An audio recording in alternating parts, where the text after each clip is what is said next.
Hello and welcome. You are listening to the Wise Athletes Podcast, where we invite you to join our journey to understand how older athletes can achieve high performance and longevity in athletics. I am Joe Lavelle with Dr. Glenn Winkle, and this is episode 21 of our podcast. Glenn and I are joined today by Lauren Costantini. Lauren is the founder and owner of Confluent Nutrition. Lauren has a PhD in neuroscience and was a nationally ranked professional bike racer. Against all the odds, Lauren is still riding hard despite a challenging back surgery in 2019. As a scientist, Lauren was able to investigate the vast sea of research to find evidence for the optimal diet that would allow her to return quickly to a high level of performance. What she found was not only a diet that helped her to recover from surgery, but helped her to become stronger than ever. Listen in as Lauren describes her investigation and personal experience in finding the best diet for her athletic performance and longevity. I can tell you that after talking to Lauren, I have shifted my diet to match her findings, and I am very happy with my own results. I hope you can find a few tidbits that you can use to make yourself healthier and stronger in your sport. Okay, good morning, everybody. Today, our discussion is about nutrition for the older athlete with a focus on optimizing performance. I am joined today by Lauren Costantini. Welcome, Lauren. Thank you. Good to be here with both of you. Awesome. And of course, I'm here with Glenn Winkle as well, per usual. Good morning, Glenn. Good morning, Joe and Lauren. How are you both? Great. Doing very well. Thanks very much. Well, nutrition.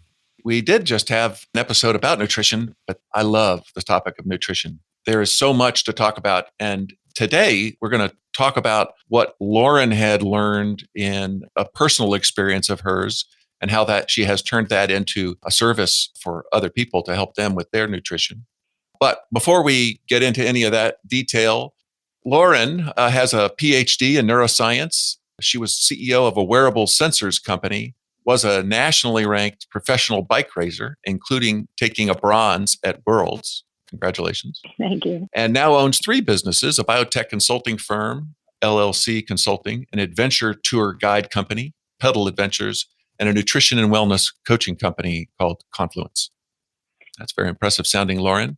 I'm sure there's more to the story. Can you give us a little more background? It's usually helpful for our audience to understand better where your perspective and your knowledge on this subject comes from. Sure. So thanks again for having me on the show. I'm definitely a scientist through and through. So even when I was young and getting my degree, and I was in academia for many years and focused on peer-reviewed journal articles. That was kind of our lifeblood, was publishing our data in scientific journals. I became enamored with just the scientific process and looking into data and identifying the facts through data in peer-reviewed journals. So I think that seeps over into all aspects of my life. I did go off and spend many years in the biotech world, in the neuroscience space, and then became very excited about the wearable sensor space, which, Joe, you and I have talked a little bit about in the past. It's a fantastic space. And being in the athletic performance world, we're really starting to use all that data that our bodies are radiating for the better for our own selves.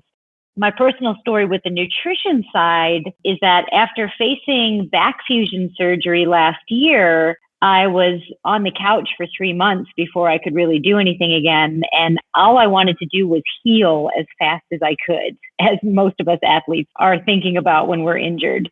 So I started just reading all the scientific literature on how can I eat to heal better. I'd always had a fairly healthy diet most of my life. And I just wanted to know all of these other diets I've been hearing about, the keto diet, the paleo diet, vegan, vegetarian, carnivore, low fat, high fat. There's so much out there. And I had never actually sat down and researched all of them and really looked at all of them and decide which one really is the better diet for an athlete. But now I had a perspective that I need to find the one that's going to help me recover. So 3 months on the couch and just constantly reading peer-reviewed journals. And I didn't really realize that the findings would not only provide me with what my doctors consider a miraculous recovery from surgery, but it also ended up elevating my performance after my recovery. So with these changes in my nutrition, with fine-tuning some of my strength work, and also kind of refocusing my mindset on what it means to be an older athlete as we're getting into our elderly years, but still wanting to crush it on the weekends. Exactly. I actually recovered from my surgery, and I am now stronger on the bike and in my trail running. I'm leaner and more defined in my body composition. I've got unlimited energy, and all the sleep problems that I was starting to have absolutely disappeared. So it started out as just, okay, I'm going to eat well after my surgery to recover, and then I'll just go back to what I was doing before. But now I've just completely flipped. So after doing all the research on all of those different diets, which is what we can talk about today, I realized that it had a lasting effect on my athletic performance too. Wow. Well, that sure sounds fantastic. I definitely want to know all the details. And anybody else in our age group who is an athlete, they're going to want to know too. That yes, when we're younger, the supplement to take, how to have the best performance in a race, some of these little spot improvements are sort of the key. But as you get older and recovery starts to really be the limiter, it's recovery that matters. Everything is planned around your recovery. You stop being frustrated by not having enough time to train, and you can't recover in time to use all the training time you have. So yeah, if you've got some answers for that, that would be great. Did you have a framework that you came up with? Yeah, I kind of put together sort of a progression of what we can talk about today. Okay. From a little bit more general to a little bit more specific, and we can just see how far we get through those.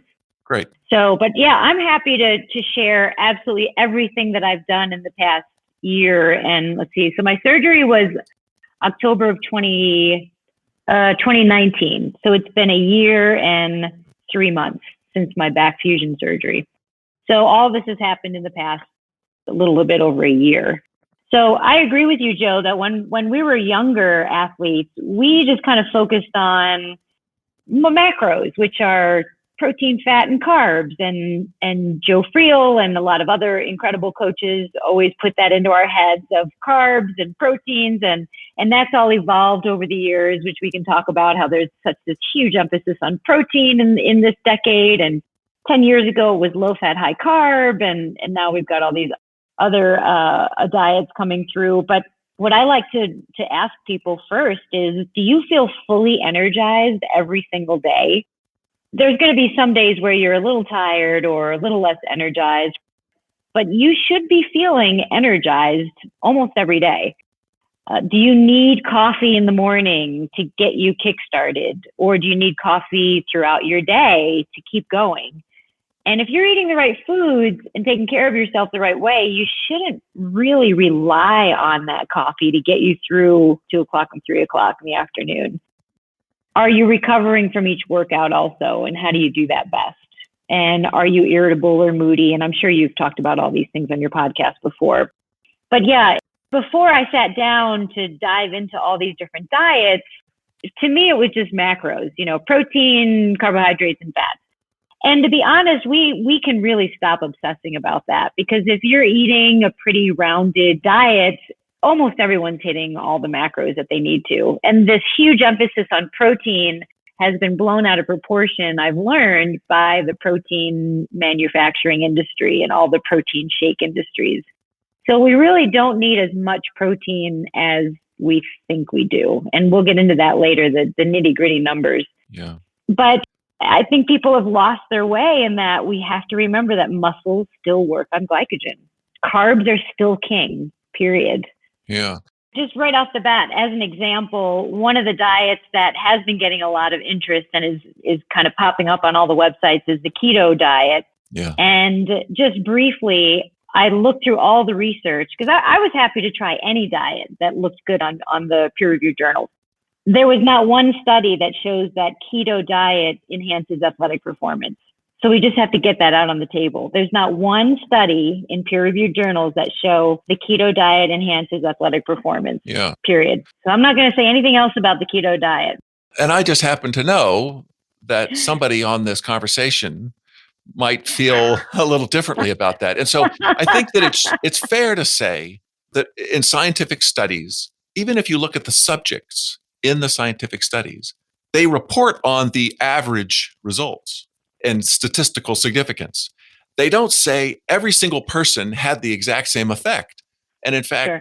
I mean, sometimes you find that even when the effect was significantly significant for the good, some of the people in the study had a negative No effect. effect. And Right. so you can always find individuals who are not going to fit the mold or something that the scientific study said, no, this doesn't work, but it does work for them. Or the scientific study says it does work, but it doesn't work for them. So an example of that, is that the big studies on glucosamine for your joints, all the big studies that kind of said, finally, we're showing that glucosamine does not statistically show an effect.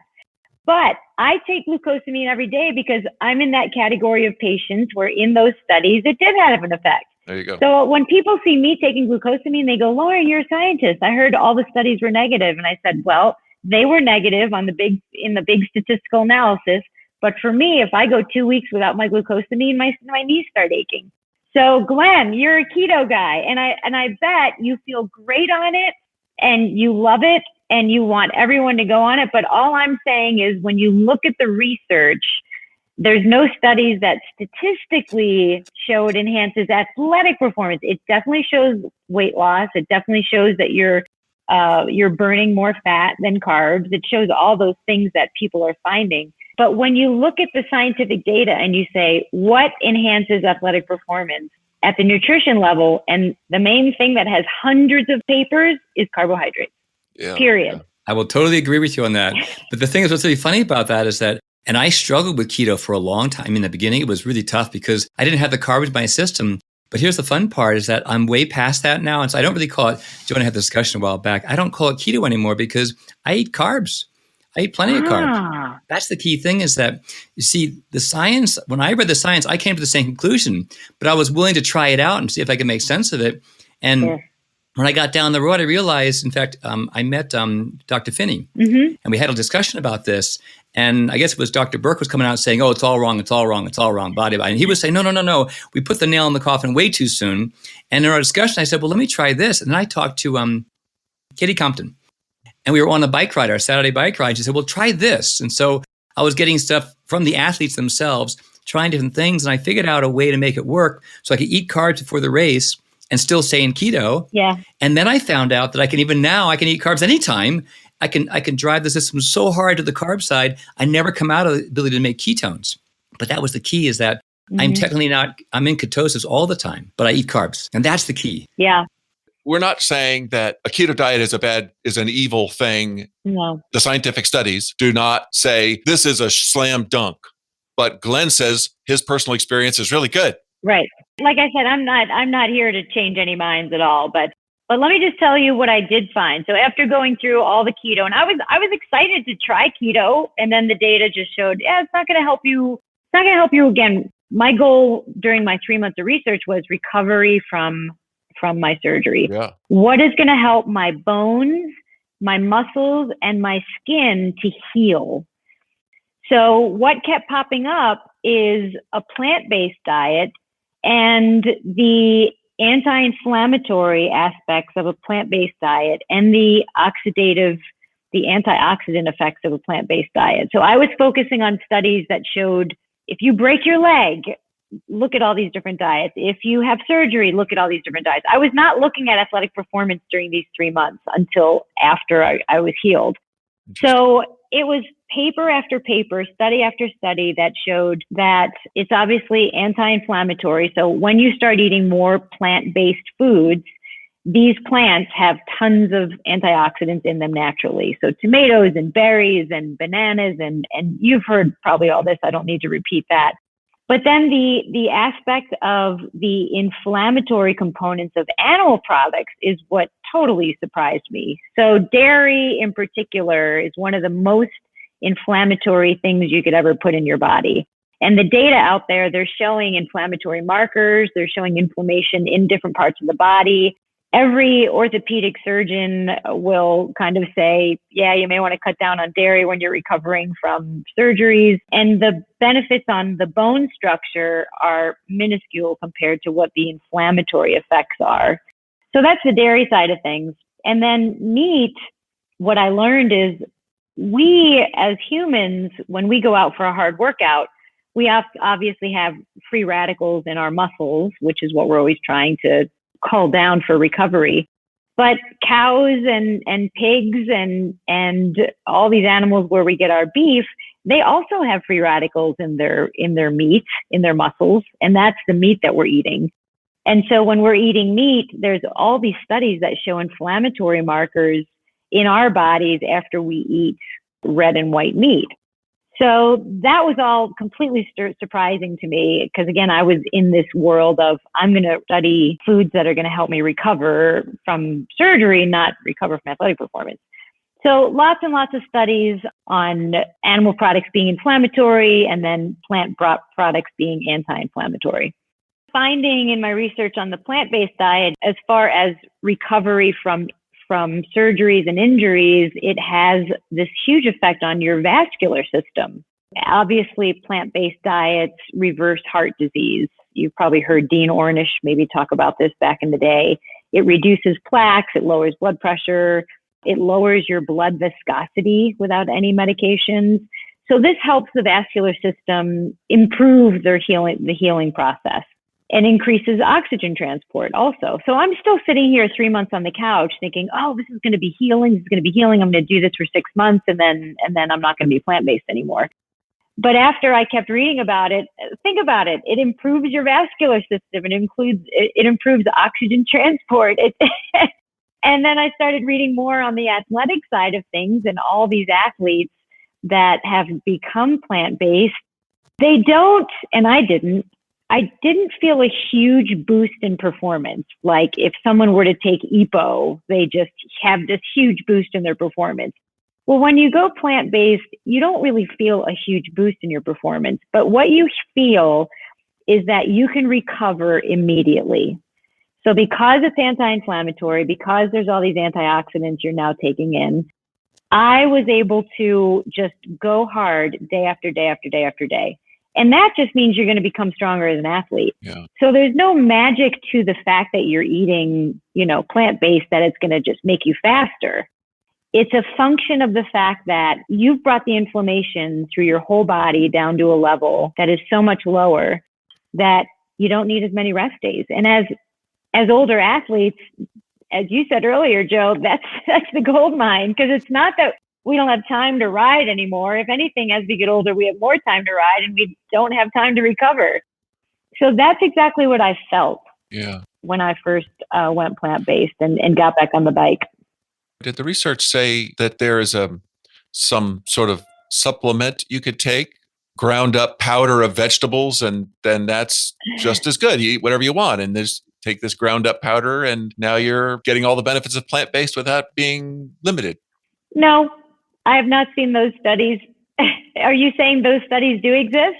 I doubt it. No. Okay. I was just hoping.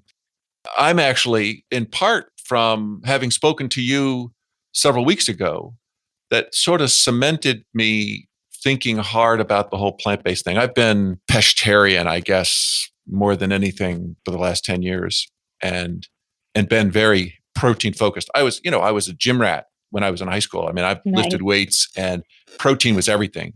And I always found that protein was also very satiating. And so has always been a big part of my diet. I mean, I eat huge amounts of protein. And the problem that I had with thinking about plant-based was, how am I going to get my protein? But I have also been thinking and reading and hearing what you've been saying, which is don't need as much as I've been taking. That's right. Quick question. I want to clarify. I wasn't quite sure, but when you're saying plant-based carbohydrates, are you saying your protein sources are also plant-based, so it's a more vegetarian diet over a animal fat, like dairy, for example, and beef and cattle type stuff? Yep, that's correct. So in the plant-based, so I hate to use, let's talk about nomenclature here. I hate to use the word vegan because vegan carries with it the ethics side of things, the political side of things. And in my mind, if a person says they're vegan, it's a little bit more about just their diet. So when I talk about nutrition, I say plant-based diet. But in essence, the diet is pretty much vegan. Vegan sometimes scares people away too. So you're not eating any animal products at all. So unfortunately, you can't take those amazing greens powders and also have a pork chop and feel that you're going to get the benefits of this whole anti-inflammatory plant-based nutrition world. I'm sorry, Joe. Now, there's non-animal products that are carbohydrate-based that are not particularly healthy. So we'll get into that. It's very easy to be a non-healthy vegan. Absolutely. Okay. But you're absolutely right. The protein side of things. So let's talk about protein because both of you are high protein guys. So all of the essential and non-essential amino acids can be supplied to you with a plant-based diet. There are many, many plant-based foods out there that have all of the important amino acids, and they're considered complete proteins. And then there are definitely some where they're not complete proteins, but you eat rice and beans. And when you put those two things together, like we do in all of our burritos, our breakfast burritos, you're going to get a full gamut of amino acids. Supplements. So a lot of athletes in general do supplement their protein intake with protein powders. And so that's nothing new for most athletes. And the plant-based athletes also supplement. So we use pea protein, or we use rice-based protein powders. But we do supplement a bit because sometimes we're on the run or we get home from a ride and we don't want to cook something and we just want to have a little bit of protein with our carbs. But I don't think that's anything new for athletes. But it's just the protein supplement world has become overzealous with how much protein we need. So 3% of Americans have low protein intake. 3%. And what percent don't eat enough vegetables and fruits? Oh, right, exactly. I'd say 94%. It's got to be a big number.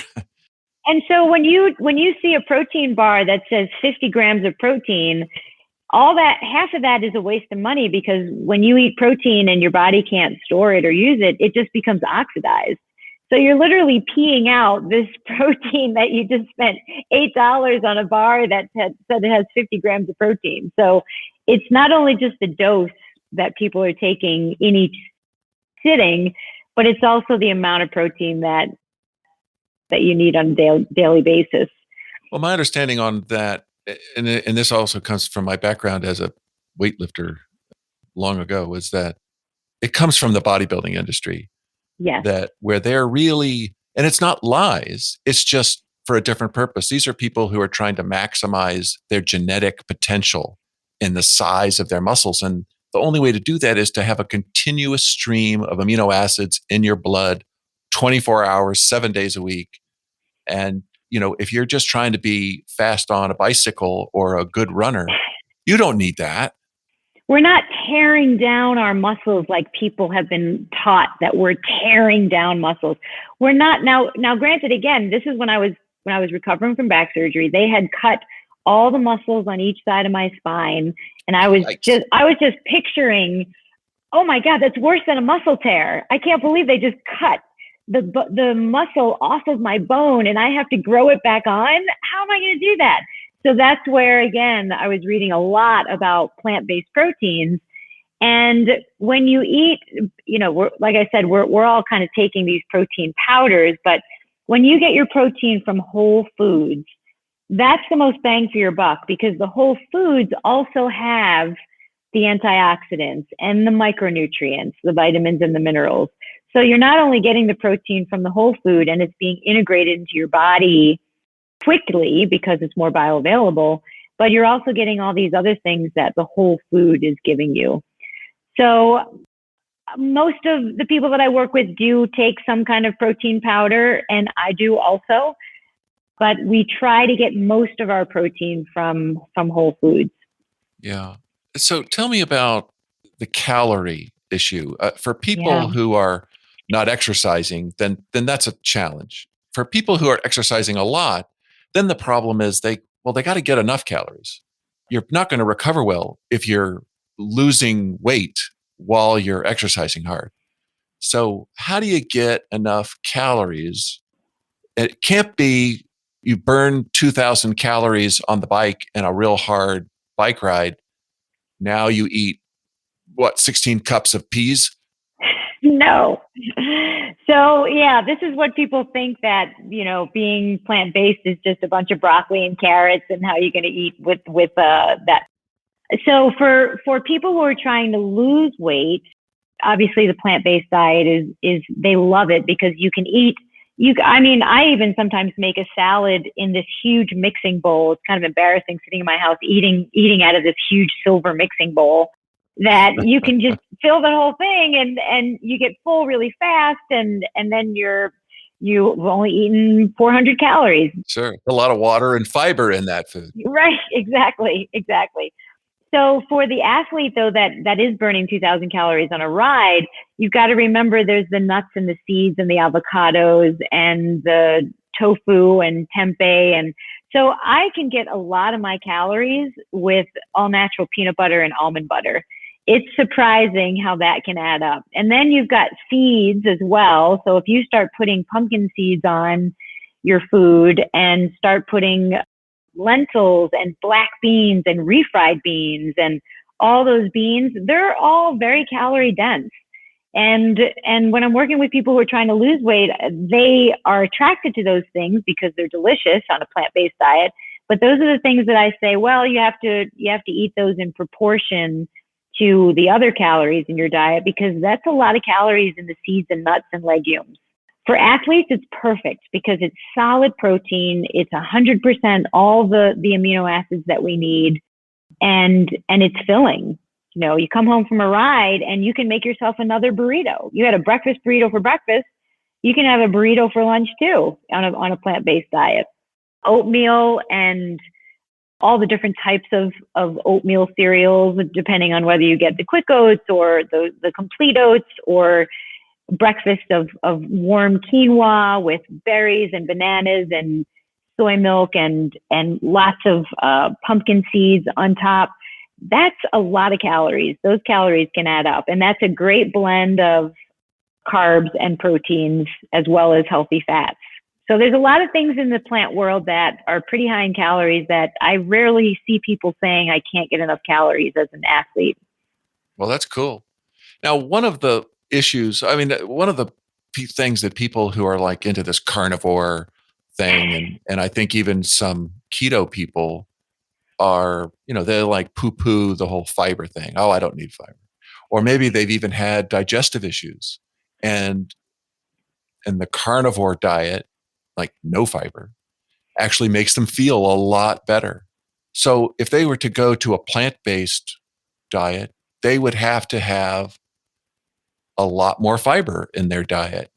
I assume that's might be more natural, but are there problems? Do certain people have problems? Maybe some people are not built for that, or they've destroyed their ability to have, the microbiome that helps them live with a lot of fiber. Is there things people can do to try to get better at it? Absolutely. You hit it on the head.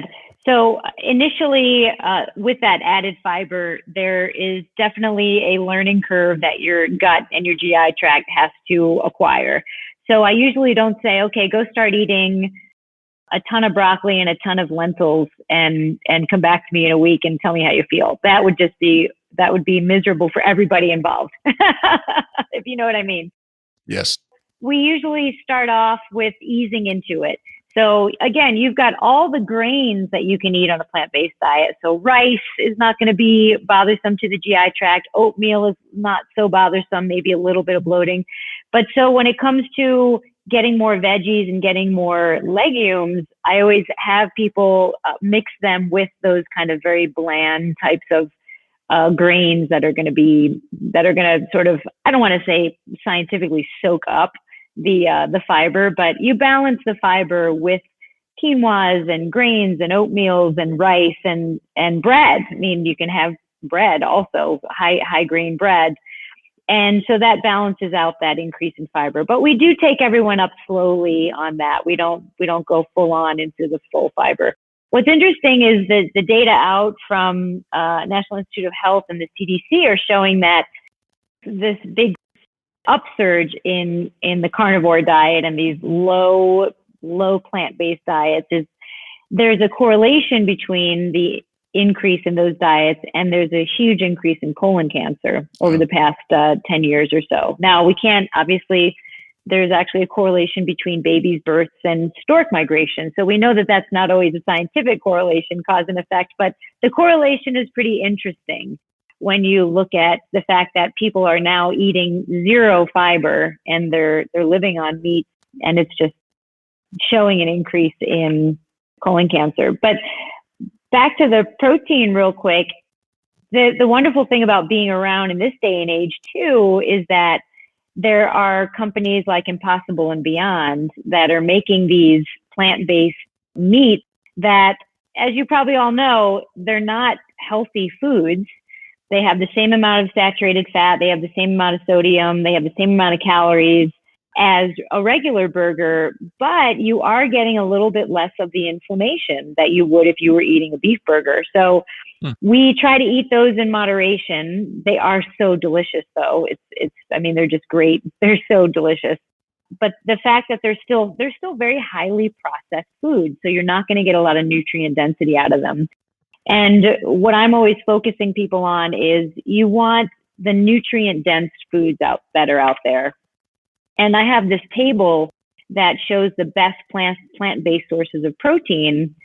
And again, it's lentils and soybeans and split peas, all of the breads and grains. So whole wheat bread, whole wheat pasta, quinoa, buckwheat. Everybody loves buckwheat noodles, soba noodles. Those are some of the most high protein carbs.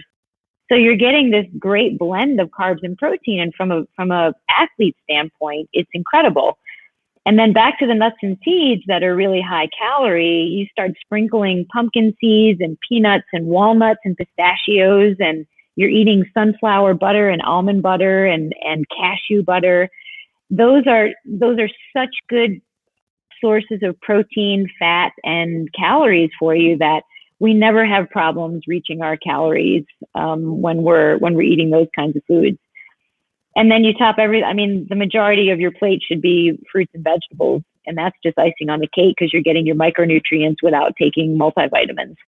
That's the other thing I learned is I used to take probably 8 pills every day of just supplements. I took my multivitamin, I took my calcium, I took my magnesium, my vitamin D, my vitamin E. And now that I went to the plant-based world, I've taken out everything but glucosamine. So I'm getting every single nutrient without taking pills anymore. And it's not only saving me from taking pills, but it's kind of saving me money too. Well, there's a win-win. Yeah. I was thinking as you were talking about, how you get your protein from peanut butter or whatever, nut butter. And I was thinking, holy cow. I mean, it sure is easier when I got protein from just having a can of salmon, right? Because I know exactly how much protein I got from that. It's almost all protein. Or my whey shake, it's almost all protein. And so it's easy to make sure I get enough protein. But if you're getting protein and now you're talking about vitamin A and E and D and all these other nutrients in little teeny tiny portions from every little thing you eat, how do you add it all up and know that you got enough? So that's when I use this app Chronometer. I discovered this app probably 2 years ago. I was no longer really satisfied with MyFitnessPal. MyFitnessPal is great. There's a bunch of other great calorie tracking apps, but Chronometer is super interesting because they track your macros and your micronutrients. And it's unbelievable how much information they can give you. And that is how I learned I could take out all of my supplements. Because at the end of every day, it lists every single micronutrient, every amino acid, every vitamin, every mineral. It's this amazing report. And you can see exactly where you are. Did I get 20%? Did I get 80% every day? So you do have to track the food. They have a barcode scanner and it's pretty easy to do, but you're absolutely right. It's hard to keep track of all those little bits and pieces of protein throughout the day. And what I do with all my clients is I have them use Chronometer for several weeks. And then after several weeks, they don't need it anymore. Because people eat the same things generally. Yeah. And you kind of get to know portion size. And okay, so if I have 2 tablespoons of peanut butter, I know that's going to be this many grams protein. And I know that if I have, this cup of lentils, it's going to be that much protein. So especially on the protein side, people just learn pretty quickly. And yeah, a lot of people just kind of eat the same things over and over, which is fine. Yeah. So you really only need to track yourself for a few weeks and you learn pretty quickly. Yeah. Well, that's interesting. I'll have to look into that Chronometer. Okay. So the next thing that is on my mind, and I mentioned to you when we first chatted that I'm actually going through a challenge right now. I'm hoping to have a podcast about it at some point about my continuous glucose monitor that I'm wearing. It's sort of temporary that I'm doing through a company called Levels, and they give you 28 days worth. It's 2 that they get, and then you track your food and you see what affects you. And the reason that I'm doing this is because I've got everybody on my father's side had or died from diabetes related complications, type 2 diabetes. And I think forever, have had high triglycerides, and for the last 10 years, off and on, been diagnosed as pre-diabetic. And so I'm worried about that. And I'm trying to manage that. And one of the things that I do to manage that is I don't have grains. Bread in particular, although I haven't actually tried it while I'm wearing this monitor, because it's just been so foreboding, unwelcome in my diet, that I just think of it as like candy, that it would have, I assume that it would have the same effect on my body as candy. Now you're saying that's not true. A lot of people think of carbs that way, right? Let me see. I can tell you about that in a sec, but keep going. Go ahead. Okay. So, and then related to the bread, one of the side benefit of not having the bread and the pasta and all of the things like that was that I didn't get the gluten, which I had become afraid of over the years of hearing people talk about how they were sensitive, or, and I, of course, knew people with celiac disease. So yes, please talk about grains. So carbohydrates they kind of have become the devil, that word carbs. Oh, I'm trying to cut carbs. So carbohydrates on the scientific level come in different forms. So you've heard of monosaccharides and disaccharides and polysaccharides. And they all get broken down into the body through similar mechanisms. But when you have a Snickers bar and you've got 25 grams of carbs in a Snickers bar, and then you've got whole wheat bread and you've got 25 grams of carbs in your whole wheat bread, the Snickers bar is going to show such a fast increase in sugar in your body because it's a simple sugar, it's a monosaccharide, that your body breaks it down really quickly and your body gets a surge of that pure glucose and your insulin levels spike. And so this is absolutely related to your family and their diabetes. When you eat whole grain wheat bread, same amount of carbs, it is mixed with fiber. And this is just coming back to fiber again. And fiber physically slows down the release of sugar into your bloodstream. I'm sorry for interrupting, but is this true for like Wonder Bread, white bread with sugar added in? That's why I said whole wheat bread. No, that's why I said whole grain, whole wheat bread. Yep. Okay. So Wonder Bread is like a Snickers bar. Absolutely. Okay. So the more highly processed the carb is, so brown rice is better than white rice. Steel cut oats are better than quick oats. So the more you are processing that food and kind of taking out the outer skin, so to speak, of a food, that's going to increase the sugar high, I guess you would say.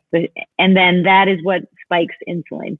But all of the carbs and all of the diabetes physicians out there still promote whole grain types of carbs because they look nothing like candy in your body. There's no insulin spike like there is with pure monosaccharide glucose sugars. Okay. Well, I'm wearing a continuous glucose monitor, so I'm gonna find out the answer to this question here in the next 24 hours. So do you feel the same way about fruit? I'm really curious to hear that. But some fruit, there are definitely fruits that have the effect Well, and I haven't eaten a candy bar either while I've been doing this, which maybe I should just to know what candy bar looks like, because Yeah. I've been saying, oh, that looks like a candy bar. Well, I don't even really know.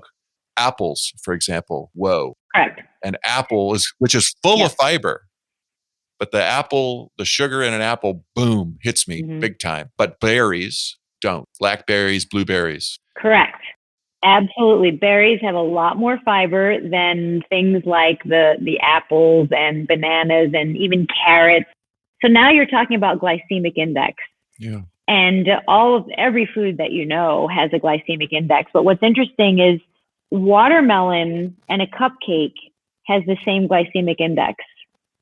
But it takes more watermelon to hit that glycemic index than it does a cupcake. So you need to eat 2 watermelons to get to its true glycemic index, and that would hit 1 cupcake. So it's also your portions. Sure. So the amount of grams of glucose matters. Exactly. That's exactly it. Yeah. And so apples and berries are similar, and berries have a lot more fiber in them than apples. Apples feel like they have a lot of fiber because they're skin, but that fiber is broken down pretty quickly.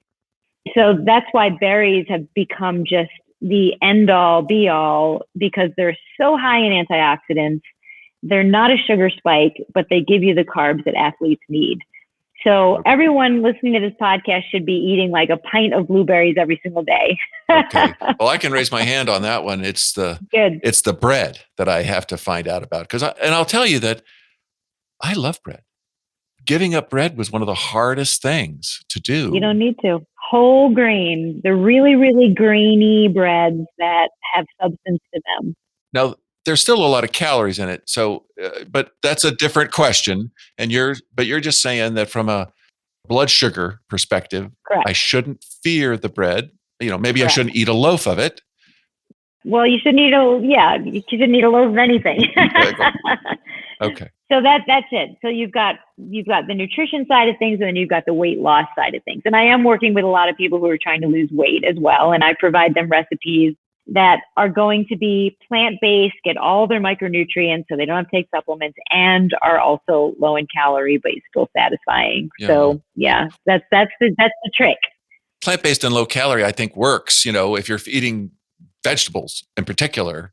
Yeah, if you're not eating the nuts and seeds and avocados, yeah. So again, there's a lot of ways to get a lot of calories on plant. I mean, bean burgers, again, your breakfast burrito. You could be vegan and have 3 breakfast burritos a day and just be like, I'm still vegan, but that's a lot of calories. You're not eating plants all day. I totally get what you're saying. I want to confirm the bread thing, but I would never starve to death if I went vegan, because I could overeat on nuts easily.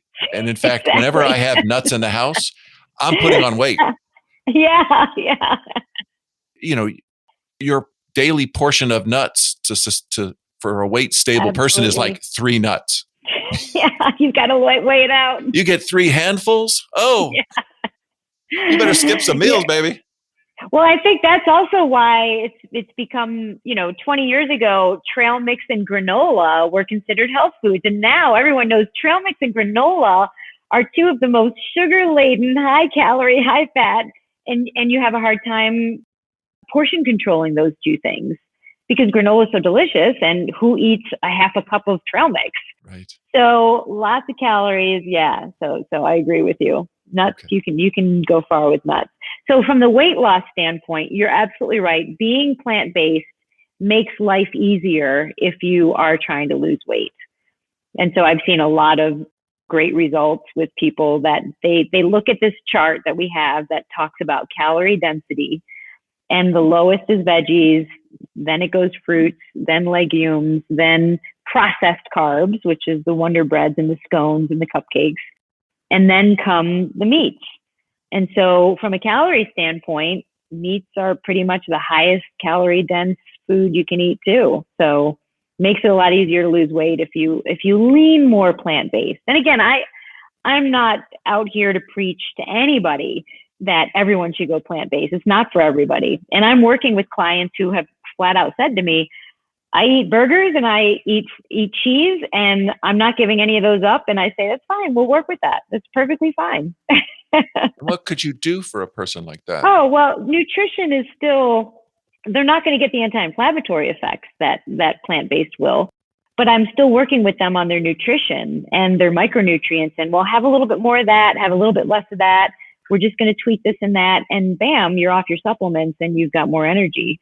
So nutrition is still going to include, I still have the knowledge with the meats and the dairies for sure, and I know which meats and dairies are the healthiest. But in general, when I hear athletes who want to just peak their performance, I say, well, if you really want to peak your performance, you should just try going a little more plant-based. Well, that's cool. So what else? What else is in this program, this framework of yours, the nutrition leg of your framework? Mm-hmm. Well, what's interesting is I am working with several athletes who are focusing on certain events, and their events are all different, and your nutrition has to be different with different events. So some of them are cyclocrossers who will just have to go hard for 45 minutes to an hour. I've got another person who is doing Ride the Rockies, which is going to be a multi-day, not race pace, but it's multi-day, and you have to tweak your nutrition. But my favorite is a couple that is doing Tour the Divide, which is that multi-week mountain bike gravel ride from Canada to Mexico. Oh, I think I saw a documentary about that. That's serious. Yeah, there's a couple good ones. Yeah, and you're kind of bivy sacking on the side of the trail. You're hardly ever sleeping. You obviously can't carry all your food with you. This is multi-day, so you're going into town every now and then. But most days they are eating gas station food. And so they said to me, Twinkies and beef jerky. They're both vegan. Ah. So I did several days of research on what gas station foods are vegan. And I've got a long list for them. And when they saw that list, they were like, oh my God, you saved us. We're going to be able to do this and stay vegan the whole time. It's surprising how much gas station food is vegan. But again, it's not healthy, but at least they're going to stay under that anti-inflammatory state from that perspective. Lots of sugar, but they're going to be burning 7,000 calories a day. Yeah. So these are the kind of things, these are the kind of things that I'm doing for my clients. If they have a question, I go research it. Well, but tell me about the difference in your advice for the cyclocrosser who, the whole race is in the first 30 seconds. They got to sprint off the start line, and that's sort of how they're going to finish. Versus the person who's going to ride hard for a week. Yeah.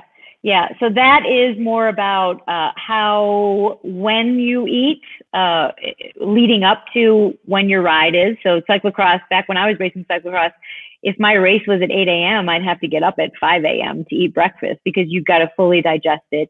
It's got to be predominantly carbs with a little bit of protein so that it'll take you all the way to your race. Whereas someone who's getting up and they're about to go 6 hours on Ride the Rockies, they can eat a little bit more food and a little bit closer to the time that they ride. But when it comes to, when I said earlier in our podcast, we can stop obsessing about macros, carbs and proteins and fats. The only time you want to be obsessing about those is right before, during, and after you ride.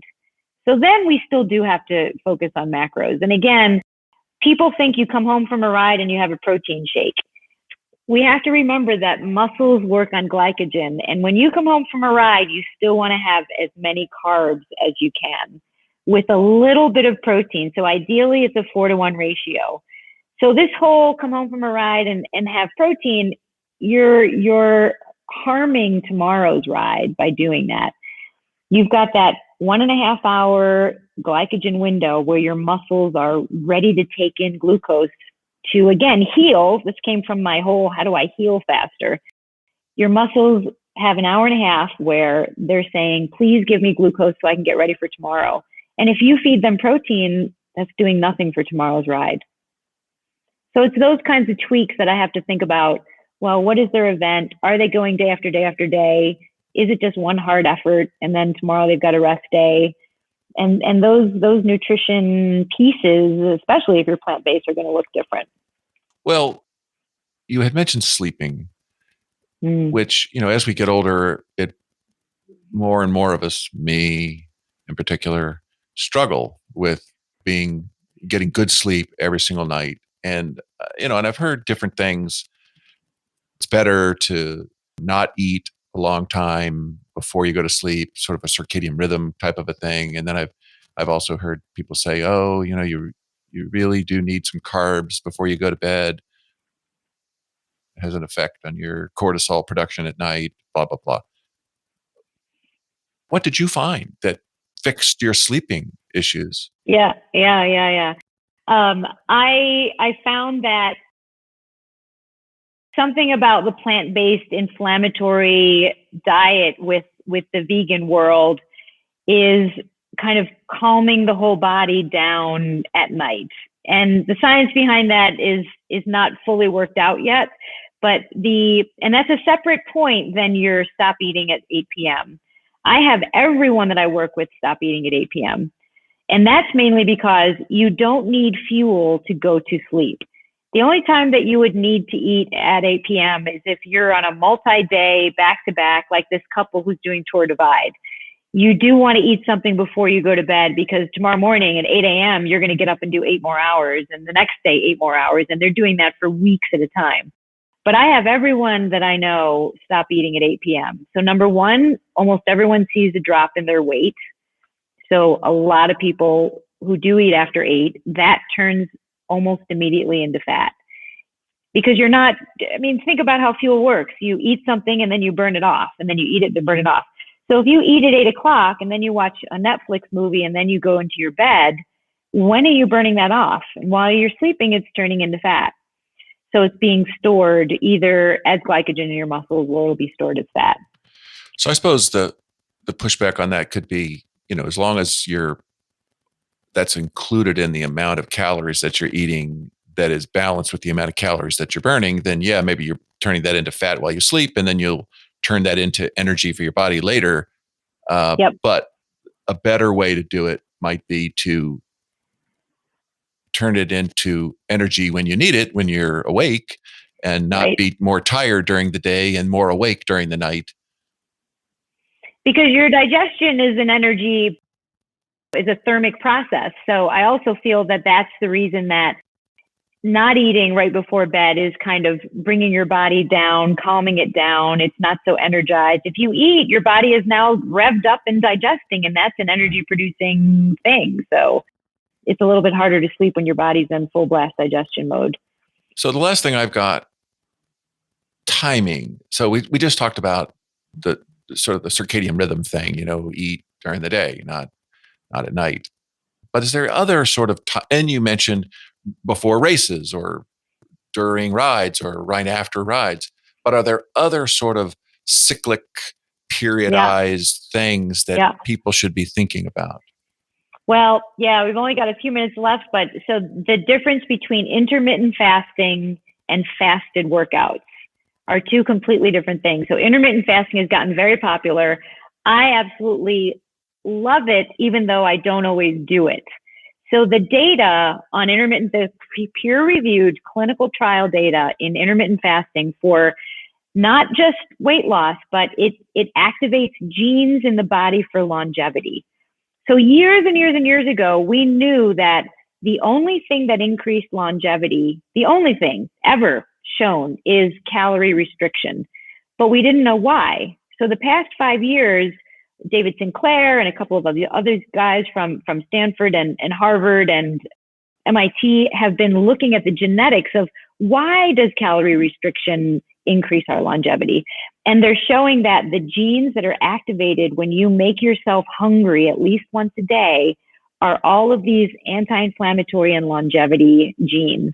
So the science, I just couldn't believe when I was reading this, and it's coming out on a day-to-day basis. It's all in its youth, this research center, but it's showing that just by being hungry, that is putting your body into a state of a little bit of stress. And we've been too low stress for too long because there's food surrounding us everywhere. And that activates the best things that you could turn on in your genetics, those things are activated.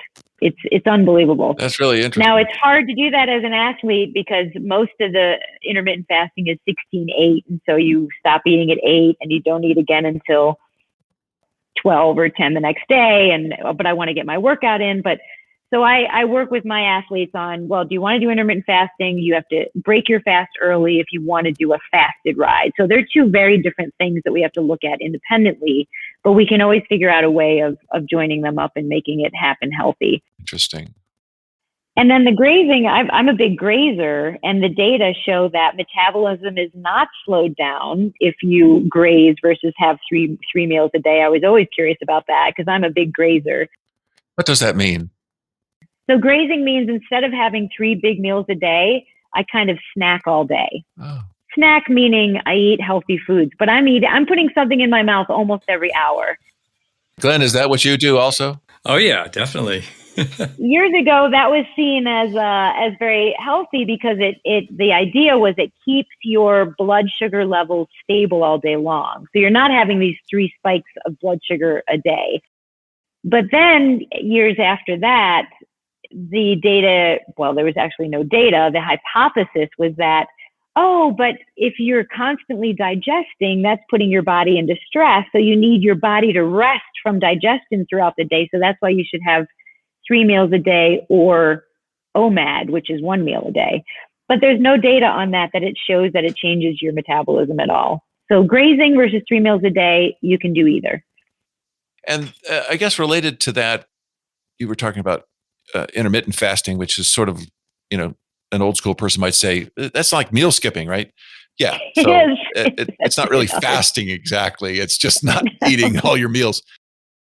But fasting is a thing that purportedly has lots of health benefits. I don't know if you looked into that at all or whether that fits into the structure of your program. Absolutely. Absolutely. And that is the data that I was looking at that showed not only metabolic changes, but and weight loss. People almost always lose weight when they're intermittent fasting, but all those genetic changes that increase longevity and increase the anti-inflammatory effects of food. So absolutely fasting, whether you call it intermittent fasting or skipping meals, is great for you. Yep. Okay. Well, thanks very much. We've run out of time here. I appreciate you being patient with me. And I want to thank you both for spending some time here. Lauren, I want to ask you to tell our audience here how they can get in touch with you if they have more questions. Oh, sure. So you can email me at lauren@confluencecoach.com, CONFLUENC coach.com. And the website is confluencecoach.com. And I'd be happy to just chat with you and learn more about what your goals are and what your nutrition's like, and if you want to tweak it. Excellent. Well, thanks very much. Pleasure to be here. Thanks to you both. And we'll also put all of the contact info for Lauren's nutritional business as well as your bike touring business in the show notes. So you can go there for that information as well. Thank you again, everybody. You have a great day. Thank you. It was such a pleasure. All righty. Thank you. Bye-bye. Thank you so much for listening into our discussion with Lauren Costantini. I hope you found Lauren's journey to find an optimal diet for Masters athletic performance as interesting and as useful as I did. If you have questions for Lauren, check out the show notes where you can find a link to the Confluent Nutrition website. And if you head over to wiseathletes.com, you can send us a question to address on the podcast, see all of our episodes, subscribe to our podcast, and you can sign up for our newsletter. If you are on social media and enjoyed this episode, please post about it. That would be a great help. Thanks again.